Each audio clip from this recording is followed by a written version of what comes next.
On va s'intéresser tout de suite à Valoris, à ce qui s'est passé à Valoris avec la décision de maintien de contrôle judiciaire sur le jeune homme qui a provoqué la mort accidentelle de la petite Camélia, 7 ans.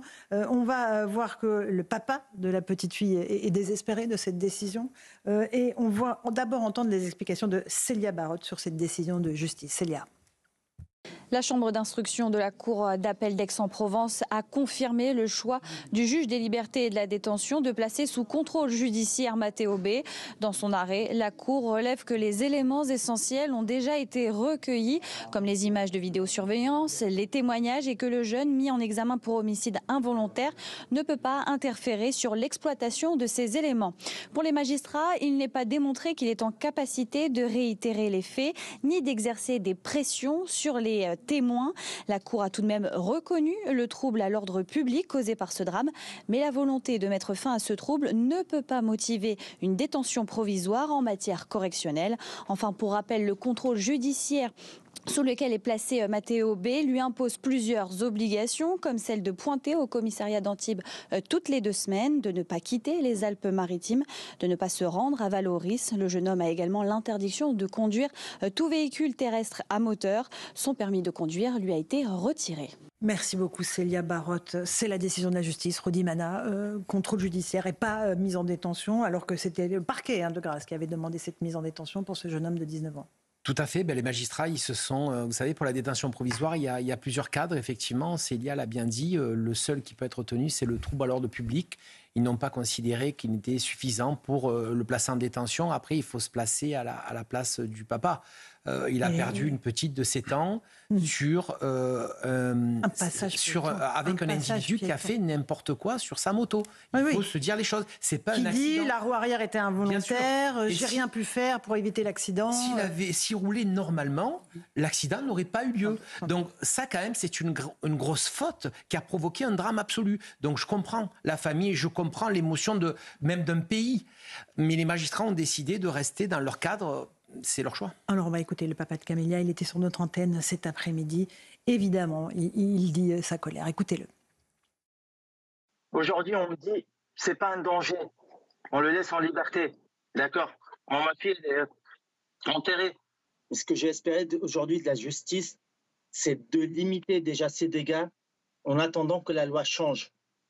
De faire réfléchir ces enfants, ces mineurs ou ces adultes, ces conducteurs, ces fous de la route, de leur faire comprendre qu'il y a un risque. Quand vous ne respectez pas la loi, il y a un risque. Là, ce qu'on leur dit aujourd'hui, faites ce que vous voulez. Voilà. Faites ce que vous voulez, de toute façon, vous allez garder votre liberté. Et vous serez peut-être jugé dans 1 an ou 2, et entre-temps, voilà. Ma fille, elle avait un trajet de 300 mètres à faire aller-retour, avec un seul passage piéton à traverser. Vous allez me dire, dans la France, avec tout ce qu'on a comme moyen, on n'est même pas capable d'être en sécurité sur un trajet de 300 mètres. Voilà pour le papa de Camélia qui dit « Une vie n'a visiblement pas d'importance ». Naïma Mfadel. Oui, moi je comprends son émotion, c'est un drame terrible et je comprends sa peine et puis sa colère. Et effectivement, il faut rappeler que ce chauffard n'a pas respecté en fait tout simplement le code de la route. Il peut nous raconter ce qu'il veut, mais il y avait un passage pour piétons, il y avait une voiture qui s'était arrêtée. Et il ne s'est pas arrêté, au contraire, il a doublé cette voiture. Et puis, moi, je pense qu'il aurait fallu l'emprisonner pour en faire un exemple. Un exemple. Vraiment, pour montrer à tous ces chauffards, à tous ceux qui refusent d'obtempérer, à tous ceux qui font des rodéos urbains, même s'il n'a pas vraiment le profil. Il dit que c'était involontaire, que la moto est montée toute seule. Rappelez-vous... Non, mais c'est ce qu'il dit. Oui, mais Laurence, rappelez-vous une chose. Parce que moi, je veux bien qu'on dise, bon, voilà, on est en train de regarder, en fait, le cadre, etc. Mais rappelez-vous qu'on a quand même emprisonné un policier pendant 6 mois parce qu'on avait peur de la réaction, notamment dans les quartiers. La réaction oui, ça n'a pas empêché. Des émeutes urbaines. Voilà, 6 mois et on ne l'a pas laissé sortir parce qu'on s'est dit ça va peut-être reprendre. Donc d'un côté, on est prêt à faire ça parce qu'il y a une injonction aussi de l'opinion, certaines opinions. Et là, eh bien, regardez la dignité de cet homme.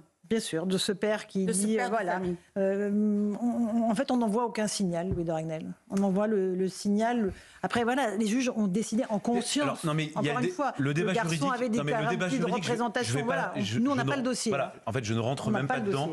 Voilà, ce que je constate simplement, c'est que le parquet avait requis le placement en détention. Donc le parquet avait sans doute aussi des raisons de justifier ce placement en détention. Bref, maintenant, c'est la justice qui a tranché. Après, on parle de détention provisoire. Ensuite, il va y avoir un procès. Et peut-être que cet individu sera condamné à une peine de prison ferme. On verra. Et je trouve que c'est... Parce que souvent, on parle de ces sujets-là quand ils surviennent, mais on parle des procès, des condamnations. Et je trouve que c'est typiquement un sujet qu'il faudrait suivre. Mais je pense aussi à plein de Français, des gens de bonne foi, de bonne volonté, qui sentent un sentiment d'injustice cruelle, qui se disent, ils se mettent à la place des parents, ils se disent, mais ce serait mon fils ou ma fille, et c'est l'expression qui est utilisée, elle a pris perpétuité, et je ne la reverrai jamais. Et l'autre en face, il dort tranquillement chez lui ce soir. Alors le contrôle judiciaire, je veux bien, il n'a pas le droit d'aller à Valoris, et il doit aller dans un commissariat de police 2 fois par mois, une fois tous les 15 jours. Excusez-moi, c'est quand même, on peut vivre de manière très tranquille avec ces 2 contraintes qui vous pèsent sur la tête. Non mais c'est quand même très limité. Et donc je pense à aussi tous ces Français qui trouvent qu'il y a un 2 poids 2 mesures, qui se disent nous on paye nos impôts, on paye nos amendes, on fait tout bien, et puis de l'autre côté on a l'impression parfois que la justice laisse ces gens en liberté, ils peuvent dormir tranquille le soir chez eux. Et nous, non. Oui, je vois le jeune. Moi, je pense que c'est le cas d'école qui vient nous prouver que la justice est pensée pour les délinquants et pour leurs droits, et pas pour les victimes. C'est-à-dire que là, tout ce que vient de décrire Louis brillamment, en fait, c'est l'état d'esprit d'une victime. C'est dans toutes les affaires, c'est la même chose. Elles se sentent complètement abandonnées, pas du tout défendues par la justice, etc. En revanche, placez-vous du point de vue du délinquant. Lui, la question de savoir si il va influencer des témoins, non, il n'a pas le profil. Regardez, donc du coup, on élimine cette chose-là. Je précise juste que c'est pas une décision de magistrats gauchistes, c'est juste ils ont appliqué la loi. Ça existe comme vous l'avez dit. Et ça existe dans plein d'autres cas. Ensuite, la question des troubles à l'ordre public aurait pu être discutée, ils ont pas retenu parce que quand même on va pas exagérer, etc. Et vous avez en fait, à la fin, tout a été pensé pour savoir si ce délinquant, puisque de fait, alors, pardon, il n'est pas condamné encore, mais si cette personne qui a quand même été à l'origine de la mort d'un enfant va vivre avec des droits qui seront respectés. Et Louis a rappelé aussi les conditions de ce contrôle judiciaire. Ça va, il va pas être traumatisé ce monsieur. D'accord. Donc en fait, on est au cœur du problème où on met le délinquant au centre du système et pas la victime. Voilà, et la victime, elle est abandonnée, elle est livrée à elle-même. Il a d'ailleurs beaucoup de maîtrise, de maîtrise de lui-même. Et objectivement, et en fait, il faut comprendre qu'on demande ça à toutes les familles des victimes de France. Bien sûr. Et il a dit, d'ailleurs ce matin chez Pascal Praud, dans l'émission de Pascal sur Europe 1, qu'il avait plus reçu de soutien de la part des Français que de la part de la justice. Et c'était vraiment poignant. Juste avant de refermer cette page, je voudrais écouter les habitants de Valoris parce qu'ils sont toujours sous le choc. Et ils encaissent toujours pas ce drame avec cette petite fille de 7 ans. Écoutez-les. Moi, je descends tous les jours, ranger les fleurs pour voir, arroser les plantes. L'émotion est toujours très très grande. Et les gens, ils ont été choqués. Une fillette de 7 ans, ça les a beaucoup touchés. Il y a eu un avant, a priori il y aura certainement un après. Ça a été un choc dans le quartier, ça a parlé pendant 10 jours facilement et peut-être encore un peu aujourd'hui. Moi, quand je traverse, maintenant je fais beaucoup plus d'intention et quand je traverse, ça me rappelle de la petite et ça me fait, j'avoue, ça me fait un peu peur en même temps. Oui, je regarde tout parce qu'il faut faire attention pour pas se faire percuter et pour pas mourir. Je regarde de droite à gauche, en faisant attention bien sûr parce qu'on n'est pas à l'abri de quelque chose. Imaim Fadel, c'est ça qui est terrible, c'est qu'on voit que l'onde de choc, en fait, elle touche les jeunes, elle touche les enfants, elle touche les adultes. En fait, ça se répand absolument partout, ce drame. Oui, puis ils ont l'air à Valoris, la famille est très connue, le papa est très investi dans le club de foot. Et puis, ils ont aussi dit qu'il y a eu déjà des drames. Laurence, en 3 ans, il y a eu 5 accidents.